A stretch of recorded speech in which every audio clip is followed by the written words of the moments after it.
ఆగండి బాబు, ఆగండి. పర్లేదు, కూర్చోండి బాబు, కూర్చోండి. బాబు టీ ఏమైనా తీసుకుంటారా బాబు? వద్దు బాబు, మీ మాసిపోయిన బట్టలు ఏమన్నా ఉంటాయండి, మేము ఉతికి పెడతాం. మమ్మల్ని అడగండి బాబు, మీకు ఏది కావాలంటే అది మేం చేసి పెడతాం. అలాగే. అసలు మీరు ఇక్కడికి రావటమే అన్యాయం బాబు. ఇక్కడికి మాలా నేరం చేసిన వాళ్ళు రావాలి కానీ మీరు బాబు. అంటే అంటే నేను నేరం చేయలేదని మీరు నమ్ముతున్నారా? 25 ఏళ్లుగా పనిచేస్తున్నా ఆఫీసులో వాళ్ళెవరూ నన్ను నమ్మలేదు. నేను నమ్ముకున్న సమాజము నన్ను నమ్మలేదు. కానీ జైల్లో ఉన్న మీరంతా నన్ను నమ్ముతున్నారు. వాళ్ళ సంగతి మాకు తెలియదు సార్. మీరు మా ఆదిత్య బాబు తండ్రి, మీరు తప్పు చేయరంతే.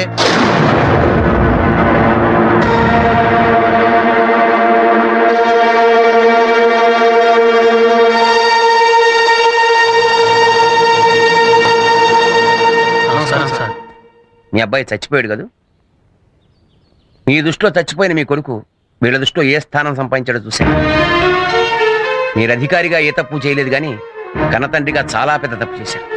ఓ అమ్మాయి జీవితం నాశనం కాకుండా కాపాడిన కొడుకును కన్నందుకు గర్వపడాల్సింది పోయి ఓ నిండు ప్రాణం తీసిన హంతకుణ్ణి కన్నాను అని అసహించుకున్నారు. ఓదార్చాల్సిన తండ్రి స్థానంలో ఉండి అతన్ని ఒంటరి వాణ్ణి చేశారు. ఆ రోజు జరిగిన దాంట్లో మీ కొడుకు తప్పు లేదని మీరు నమ్మకపోయినా ఈ రోజు జరిగిన దాంట్లో మీ తప్పు లేదని మీ కొడుకు నమ్ముతున్నాడు. మీరు ఇక్కడికి వచ్చాడు అని తెలియగానే అతను ఏమన్నాడో తెలుసా? నిప్పుకు చెదరట్టడం ఎంత అబద్ధం, మా నాన్న తప్పు చేశాడు అన్న అంతే అబద్ధం అన్నాడు. అందరూ ఉండి కూడా అనాథైన దురదృష్టవంతుడు గన అదృష్టవంతుడు సార్. అతని కోర్టు విధించిన శిక్ష కన్నా మీరు వేసిన శిక్షే చాలా పెద్ద. ఇంకా అతన్ని మీరు శిక్షించదలుచుకుంటే మీ ఇష్టం. నేను ఇంకా వాడిని శిక్షించాలని చూస్తే నాకన్నా పెద్ద నేరస్తుడు ఉండడు సార్. మా వాడి విషయంలో కరడు కట్టిన నేరస్తులే కరిగిపోయినా కన్న తండ్రినైనా నేను ఇంకా కరగనందుకు సిగ్గుపడుతున్నాను సార్. వాడిప్పుడు ఎక్కడున్నాడు?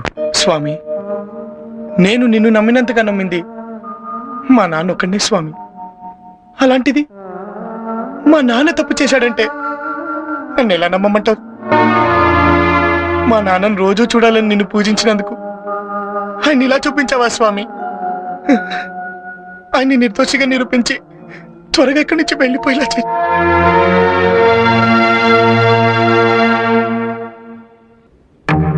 నాన్న, నాన్న, ఆదిత్య బాబు, నాన్న, ఒరే నన్ను క్షమించరా?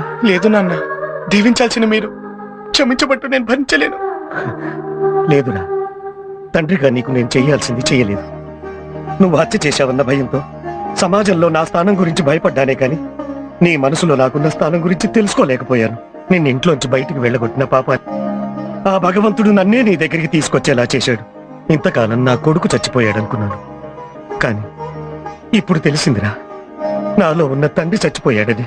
నాన్న, నువ్వు నా కొడుకుగా పుట్టడం నా అదృష్టం రా. నాన్న, నాన్న. వీడి కోసం మనం వెయిట్ చేయడం ఏంట్రా? రేపు పొద్దున మనం జైల్లో ఉన్నప్పుడు ఆడు కూడా ఇలాగే వెయిట్ చేస్తాడు కదండి. వచ్చేస్తున్నాడు వచ్చేస్తున్నాడు వచ్చేస్తున్నాడు. అటు అటు అటు. ఏమైంది సార్? ఏంటంటే చిక్కిపోయావు? అవునులే, హాయిగా ఏసీ రూమ్ లో కూర్చొని తెగ తినేవాడివి. ఇప్పుడు చెప్ప చేతికిచ్చి కొలత భోజనం పెట్టేటప్పటికి చిక్కిపోయావు. పడద్దు చరగా నీ మొండితనం. కాకపోతే నేను చెప్పినట్టు నేను ఉంటే లోపల కూర్చోవాల్సిన అవసరం ఉండదు కదా. అసలు జనరల్ గా జరిగేది ఏంటయ్యా, లంచం తీసుకున్నాడు లోపలికి వస్తాడు, నువ్వేమో లంచం తీసుకోకుండానే లోపలికి వచ్చావు. అది కదా నా బాధ. నాకేం బాధ కాలేదు, న్యాయం నా వైపునుంది. నేను ఇక్కడి నుంచి ఎలాగైనా బయటపడగలనన్న నమ్మకం నాకుంది. బయటికి ఈడెక్కడ ఎరిబాగులుడరా? అయ్యో, పెచ్చ కూడా ఓ పద్ధతి ఉండాలయ్యా. చూడు, ఈ ఊళ్ళో నీ తరఫున బాధించడానికి ఒక్కడు కూడా రాడయ్యా. ఎందుకో తెలుసా, నాకున్న డబ్బుకి పరపతికి భయపడి ఒక్క లాయర్ కూడా నల్లకోట వేసుకుని నీ తరఫున కోర్టుకు రాడయ్యా. అందుకని నీతి న్యాయం నా 2 కళ్ళు అని అట్లా తెరుసు కూర్చోక ఆ కళ్ళకి నల్ల కళ్ళ కూడా పెట్టేయి, నాకు చెక్కండి ఇచ్చేయి. అప్పుడు నువ్వు నాతోనే ఉంటావు, నాతోనే తింటావు, నాతోనే బతుకుతావు. నీతితో బతికానన్న తృప్తితో ఇక్కడే చస్తాను, కానీ నీతో మాత్రం చేతులు కలపను. వీడు బతక నేర్చున్నాడు, అందుకే బతుకు బస్ స్టాండ్ అయింది. మరి ఇంకే లైఫ్ ఇందులోనే. హలో,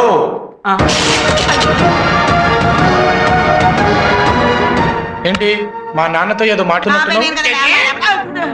ఆడు నీ బాబా. అరే తండ్రి కొడుకు సేమ్ చెయ్యి.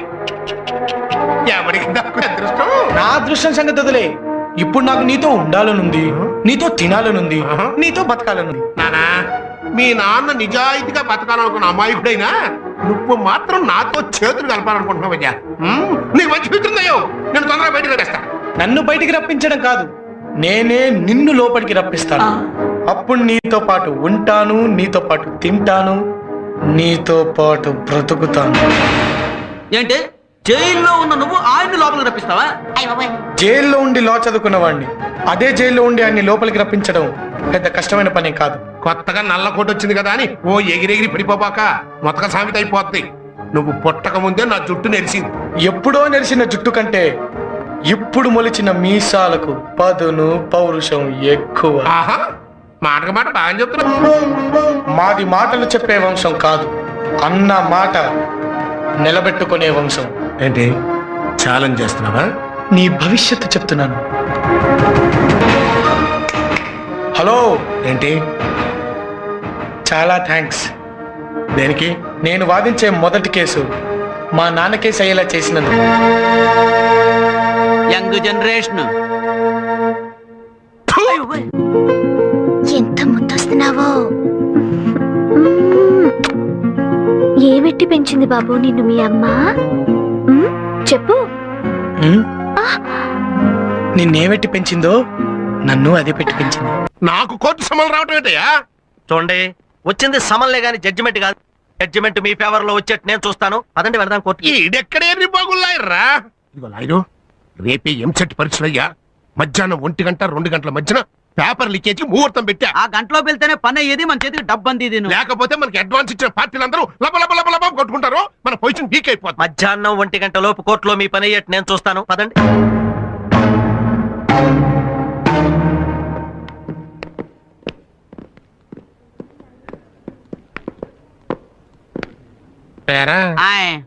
కుర్రలాయర్ కనపడలేదండి. మన దెబ్బకు భయపడి తోక ముడిచాడా?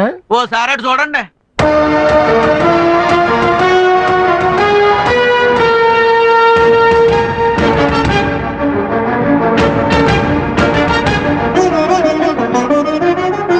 అమ్మా,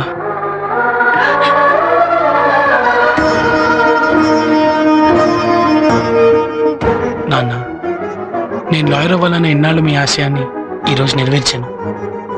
నేను వాదించే మొదటి కేసు నా తండ్రి దవ్వడం నా దురదృష్టమైన ఈ కేసు గెలిచేలా నన్ను ఆశీర్వదించండి.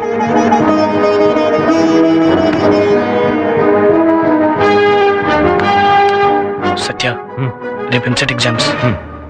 ఆ సాంబశివం గారు ఎట్టి పరిస్థితుల్లోనే ఎంసెట్ పేపర్స్ లీక్ చేయడానికి ప్రయత్నిస్తాడు. వాడు కోర్టులోనే ఉండాలి కాబట్టి వాడి పిఏ మీద ఒక నిశ్చయించాడు. Okay, come on move.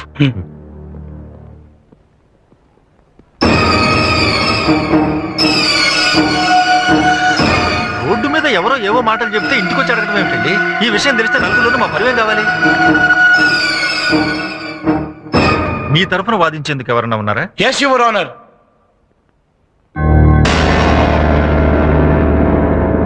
Proceed.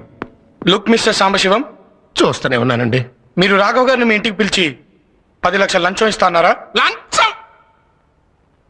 అయ్యా, గుళ్ళో 10 పైసలు దక్షిణ వేస్తేనే దేవుడికి లంచం ఇస్తున్నాడు అని జనం ఎక్కడనుకుంటారో అని భయపడే నేను 10 లక్షలు మరైతే ఆయన్ని ఇంటికి ఎందుకు పిలిపించారు? ఇంటికి? అయ్యా, నాకు ఆయనకి నయా పైస పరిచయం కూడా లేదండి. అలాగా? మరైతే కలవటానికి జైలుకి ఎందుకు వెళ్ళారు? నేను జైలుకి వెళ్తే రిజిస్టర్లో నా సంతకం ఉంటది కదండి. పెట్టు. యువర్ ఆనర్, చట్టానికి కళ్ళు లేవంటారు, కానీ ఇప్పుడు చట్టానికి కళ్ళు ఉన్నాయి. జైలు రిజిస్టర్లో పేరును మార్చగలరు, కానీ అదే జైల్లో ఉన్న క్లోజ్ సర్క్యూట్ కెమెరాలో రికార్డ్ అయిన దృశ్యాన్ని ఎవ్వరూ మార్చలేరు. Please allow me your honour.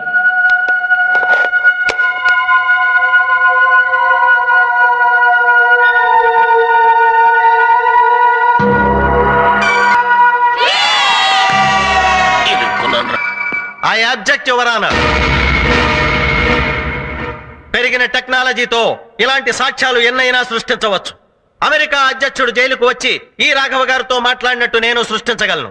యువరానా, ఈయన లాయరుగా కాక ఒక నేరస్తుడిగా, ఒక నేరస్తుడికి కొడుగ్గా క్రిమినల్ బుర్రతో ఆలోచించి ఇలాంటి వాళ్ళు సృష్టిస్తున్నాడు. క్రిమినల్ మెంటాలిటీ ఉన్న ఇలాంటి వాళ్లను చదువుకొనిస్తే కోర్టుని ఇలాగే మోసం చేస్తారు. ఇలాంటి వాళ్లను చదువుకోనివ్వటమే తప్పు. తప్పుడు పనులు చేసి జైలుకెళ్లి కోర్టుని ఇలా తప్పుదోవ పట్టించాలనుకుంటున్నా ఇలాంటి ఖైదీ లాయర్లకు కోర్టులో వాదించే అర్హత కూడా లేదు. అంతేకా, that's all your honour. Court is adjourned for lunch.